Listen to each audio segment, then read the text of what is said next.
qui m'a frappée, c'est qu'on s'est adressé dans cette crise à certaines fragilités, qui étaient des fragilités cliniques, des fragilités du Covid, et toute une série d'autres fragilités qui étaient fortes, qui étaient de plus en plus prégnantes, qui appelaient de l'étayage, du lien, de la prise en charge parfois médicale, des réponses sociétales n'étaient pas posées. Elles n'existaient pas, elles étaient invisibles. Alors je pense à deux choses dans ces fragilités. Je pense à des fragilités de l'ordre de la santé mentale et je pense à des fragilités de l'ordre du lien familial.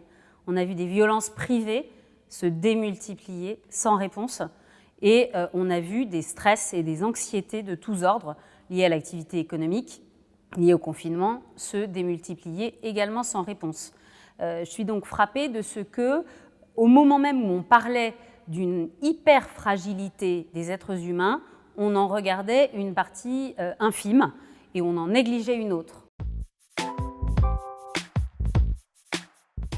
Je ne suis pas du tout certaine que la prise de conscience ait eu lieu du point de vue du politique. En tout cas, c'est trop tôt de mon point de vue pour le dire. Je n'ai pas de signe évident de cette reconnaissance du travail du care, formel ou informel.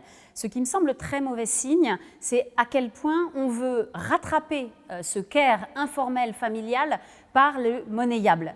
Or, l'économie du care, c'est une économie de l'intrication intime du monnayable et du non monnayable. Vouloir absolument tout chiffrer, c'est-à-dire ce qu'on est en train de faire en voulant faire une évaluation quantifiée de ce que représenterait financièrement ce qu'on a fait gratuitement, bénévolement, familialement, ce qu'on a fait en aimant, en prenant soin des autres, c'est encore une fois aimanter ce qui n'est pas chiffré, ce qui est qualitatif, ce qui est un tissu humain, et le remettre dans l'ordre de classement du monnayable. Ça ne me paraît pas du tout la bonne solution.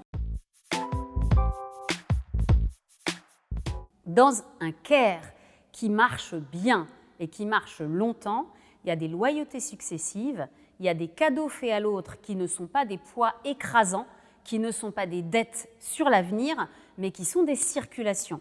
Dans une circulation d'humanité, il y a besoin de dons, il y a besoin d'une réception, il y a besoin d'un rendre.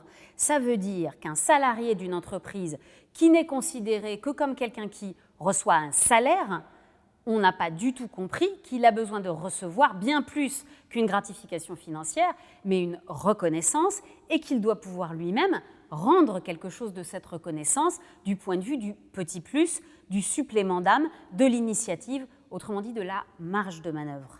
Ce qui fait une économie du care qui marche et ce qui fait une économie du care en dignité, ça n'est pas que tu remplis correctement ta fonction et que tu es payé pour, c'est que tu es sans cesse en train d'en faire plus, en train d'en faire à côté, en train d'en faire autrement, et que ce donner, recevoir, rendre déborde en permanence l'administration de ce qui t'est demandé.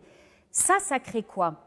Ça crée l'impression d'une auxiliaire de vie ou d'un médecin que quand il ne fait pas qu'être utilisé par un système de santé, une administration de santé, il ne fait pas qu'être asservi à une personne et à ses besoins domestiques, maladies, etc. Il est dans un système où il offre quelque chose de lui-même. Et c'est ça le care, c'est pas seulement l'acte de faire une toilette, de faire un ménage, de faire une piqûre, de faire un diagnostic. Ça n'est pas que du faire, c'est du faire et du don.